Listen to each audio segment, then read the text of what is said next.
Well, good evening and welcome to your event on cetacean bycatch. I'm really sorry that I can't be with you in person this evening, but I wanted to extend my thanks to the Zoological Society of London for hosting this event on an issue that's very dear to my heart. I'm an MP representing a West Country seat down in Cornwall.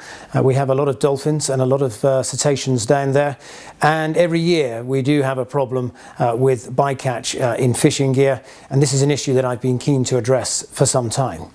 Around the world, probably the biggest threat that we have to our cetaceans at the moment is accidental bycatch in fisheries.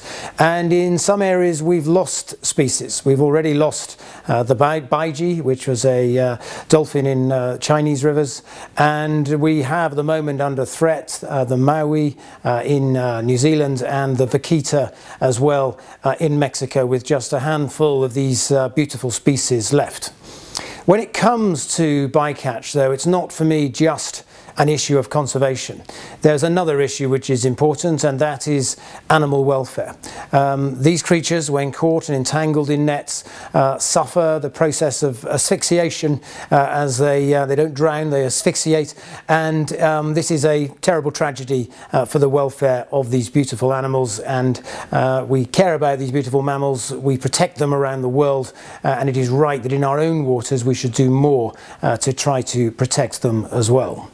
Internationally, we work on a number of bodies, including, of course, the International Whaling Commission, but on some other conventions as well, to try to promote the protection of cetaceans in our marine environment.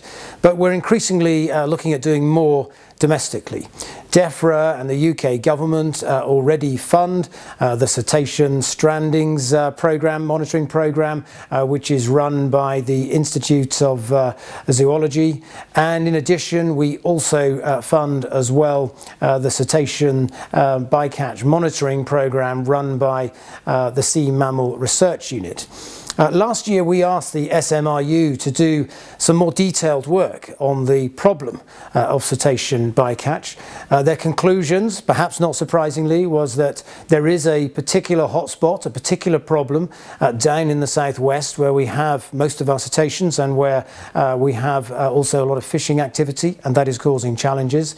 And so following that, we've also decided to set up an expert response group, bringing together the fishing industry, local scientists and other experts in marine conservation to see if we can put together a programme of voluntary measures that will help tackle this issue of cetacean bycatch, which is a particularly serious problem in the southwest. One of the things I've always been very interested in is whether we could make greater use of acoustic deterrents, pingers in effect.